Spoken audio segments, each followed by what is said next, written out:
Howdy guys, welcome back to the compound build. Today it's looking like we're going to be working on making a couple flanges. That's a T6 flange for this dude, a 5-bolt flange for this dude, and possibly, planning out the idea, making the output flange for the compressor here. I have the O-ring, I have the V-band clamp, I just need the steel bit. And so I'm playing around with the idea of making one myself. I don't have the correct tooling for it, so it might not work. I don't know, but I'm playing around with it, just doing it anyway, just to expand my horizons. For the V-band flange, we plan on using the same 1/4-inch material that we use for making the manifold spacer. So you guys have already seen that. But for the 5-bolt flange for the back of the HX35, we plan on using this chunk of 3/8 inch steel and cutting our V-band out of it. And then for the T6 flange, we plan on using some 1/2 inch material. The plan is to use this guy, cut him off, and use the chunk underneath here. But we can use this guy if we decide that this is a bad idea.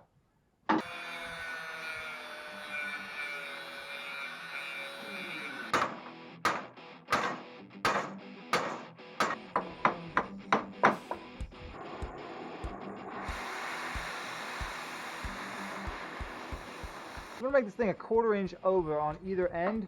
That way if we decide to mount something to it, whether it be a secondary mount or just whatever, we have the ability to do so. We don't mess that up for ourselves.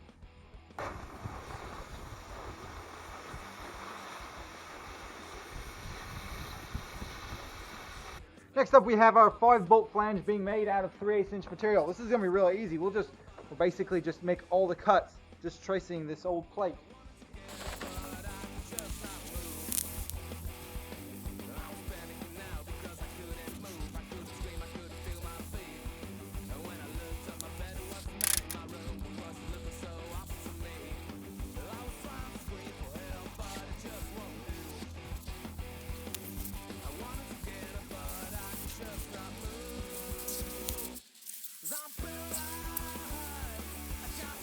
Well, there are our 2 flanges. I could do the other one right now, but I need to find some stuff in order to something to trace the outline of, so I can get a nice clean circle. I'm not gonna mess with it right now. I got other things I need to do, and it's just a little hot to be out there cutting in the sun.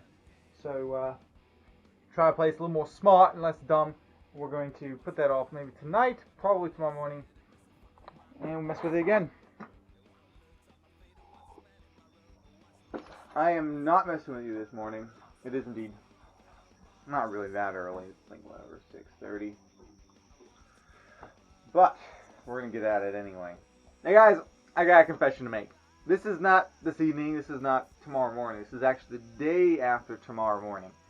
Reason being is because I heard it was gonna rain, so I thought I was gonna cut out that V-band flange. That way I could have the flange. I can be working on it if it's raining. Well, I got to looking for something to trace out the hole with, and I found this. This looks like a V-band flange. Doesn't it look like a V-band flange? I mean, you need a little bit of touch-up, but it's a V-band flange. Check this out. That inner dude, right inside of there. It's, like, perfect. So, I got to doing a bit of brain thinking and stuff, because there's no other thinking to do, really. Actually, you can think with other parts of your body. I think we can all attest to that. So, enough talk. Here's the flange. I think it turned out okay. I knew ahead of time that it was going to have parts of the bolt holes in it, which I didn't really mind, because it almost, adds like, okay, everybody sees it like, okay, what's with the bolt holes in your flange? Well, I made it out of a Krone mower bearing hub. If I had to make another flange, I wouldn't do it. I would either buy the dumb flange at $30 plus shipping, or I would just get a metal lathe so I can do it proper. What I was doing was no, I wouldn't do it again. Yeah. So anyway, back to our regular program. That really is our regular program, me talking or doing stuff that's pretty sketchy. So back to our other regular program. Let's start with the V-band flange.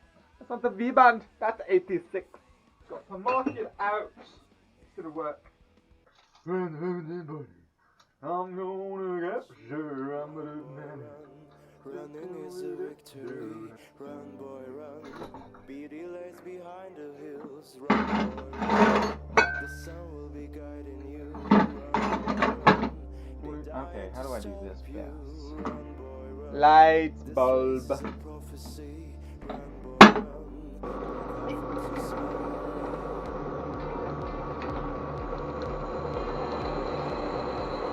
Oh, I'm gonna show you guys what I got. What's that? Oil. It's probably the wrong oil, but prevents me from having to squirt it all over the place and make a huge mess. To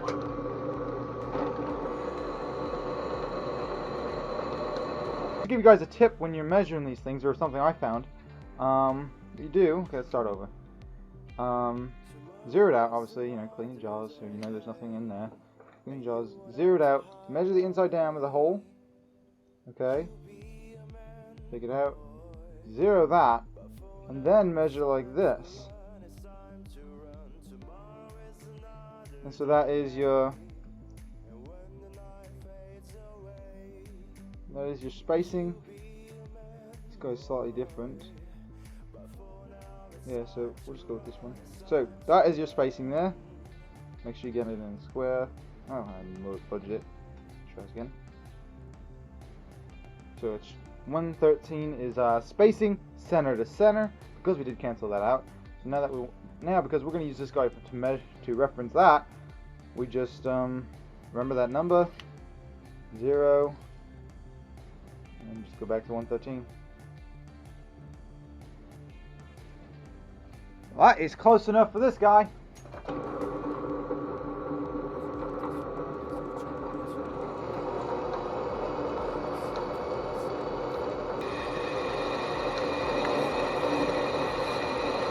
I'm not complaining. Yeah, look at that. It's not even close.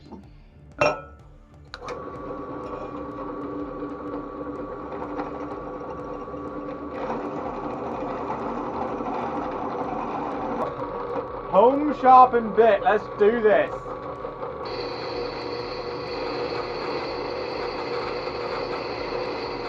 Okay.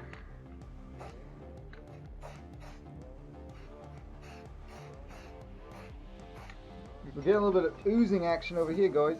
That's probably a good thing. It means that the paint was probably wet enough to do this with. Now, I don't know what point I'm supposed to take this flange off. I don't think I want to wait till it dries, because then if it dries, it's got to decide whether to stick with one or the other. It's stuck on there pretty good. Now that is more like it, ladies and gentlemen. Now we got a little bit of smudge. Oh, it was just I guess it was just too thick. Man, that one looked good. Now before we call it quits for the day, let us just dimple the outside of this guy real quick, so nobody does something stupid and mess up any marks.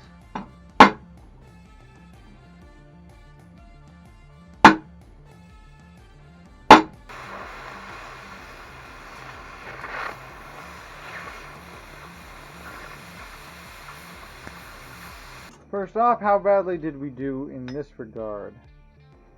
Let's see, this is the right way, so got a little bit of convex there, a little bit of convex there. That's good. Let's check this way. I used the press, by the way, to make this slightly convex, just the slightest. That way when we bolt it down to the turbine housing, it straightens it out, so that way when we weld it, we'll weld it with it bolted on here, so that way it'll be nice and straight. Otherwise, if we weld it, it might come concave, which will lift the center off, which means we'll have to move a lot of material around the outside in order to get to work. Yep, we're at it again. Gotta drill holes. Okay, we're gonna call that good.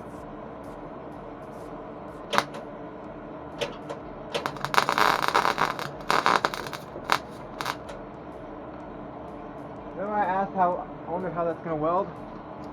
There's your answer. We're welded up. I tried to put the welds in non-essential places. That way I can just grind them off on the on this plate, and I can still use it on a different turbo if I decide to. Got a couple of them, so it's really not that important. So now, any dummy can drill holes where they're supposed to be, because you'd be hard pressed to put them in the wrong spot. It's that simple.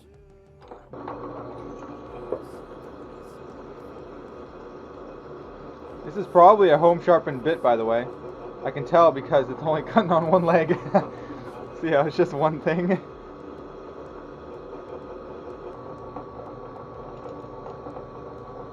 Come on, guys, what do you think of my oiling tin, huh? It's just too fancy, don't be jealous. This plate is so easy to make. You could easily, even on a single turbo, just make a plate as a spacer, 1/4 inch, cut this out, so that gives your wastegate more juices to flow through, so you can make more opa. Well, I think it's about time to stoke up the air compressor.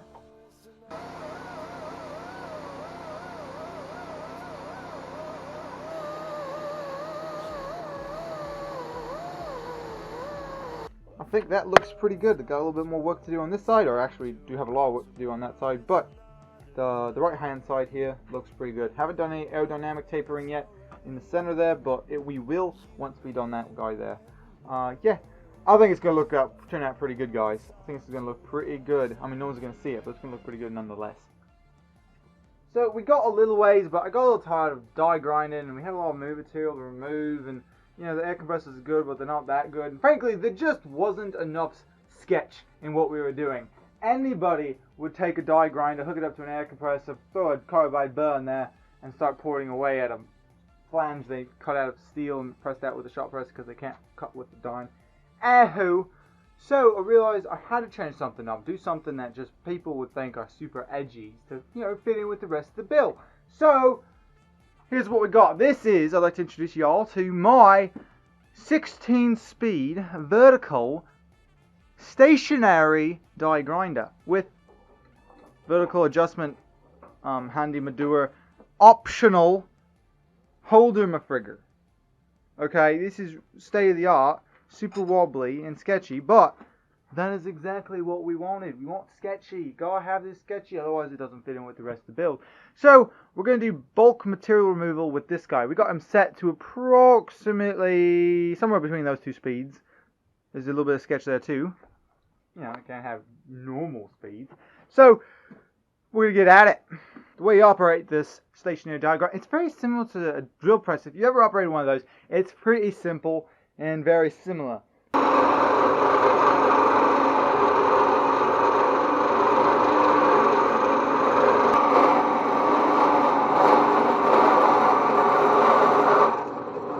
Well, I don't know if I got a good clip of what it looked like before, but we got rid of quite a bit of material in not a whole lot of time. That worked really well.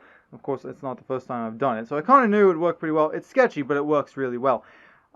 We got really close. I think we're going to leave it for now until we bolt it up to the turbine housing, and then we'll port it for that, and just port this one side, and then we'll wait for the other side until we have the piping welded on. That way we know exactly where it's going to go. We can port match it to the piping we install.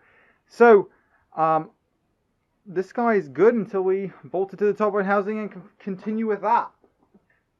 Now, do you guys see more sketch in our future? I do. Now we go. Oh, come on, you can fit, otherwise my whole plan's ruined. No! Well, how am I going to do that if I can't clamp it? Bugger! Bugger, bugger, bugger, bugger, bugger, bugger. What do we got as a backup plan? Surely I'll have a backup plan, right? I got a backup plan, right? I mean, everybody's got a backup plan. It's going to involve gloves.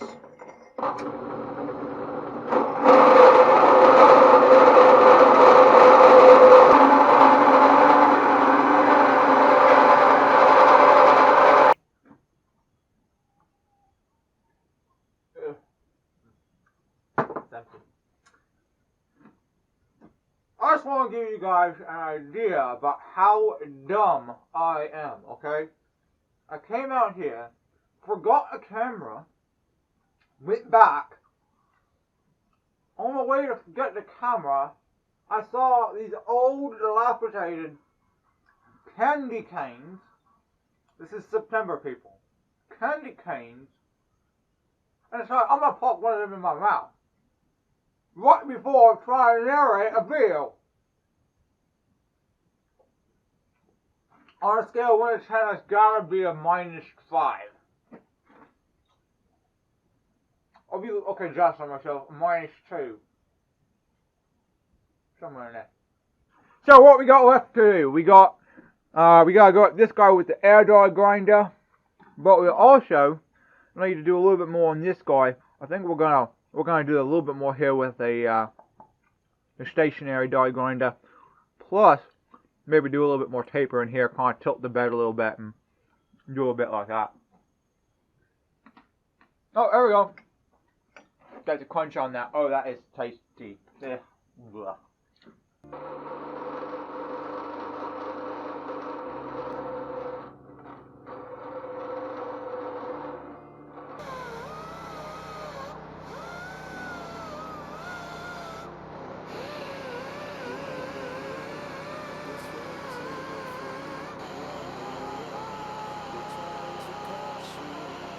Just smooth things out a little bit with this 1/8 inch dude.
Well guys, I think that is it for this video. I am really excited about how everything turned out. Each flange turned out good, just as good, if not better, than what I had hoped. So I'm really happy about that. The next step is going to be the hot pipe, which that's going to be a bit of a clincher because I'm going to do that guy slightly differently than I've seen anybody else do it before. So it's going to be fun. I think we're going to see, hopefully if method works. If it works, that'd be really cool. If you guys want to kind of teaser what it's going to look like, well, there's your hot pipe right there. He'll just bolt in something like that. And yeah, we're using plastic studs, by the way. Anywho, so I appreciate you guys watching. It's really cool. If you guys have any questions whatsoever, just anything at all, got any questions, let me know in the comments, or any other form of communication, whether that be Morse code or smoke signals or what have you. Just let me know. Keep watching and keep wrenching.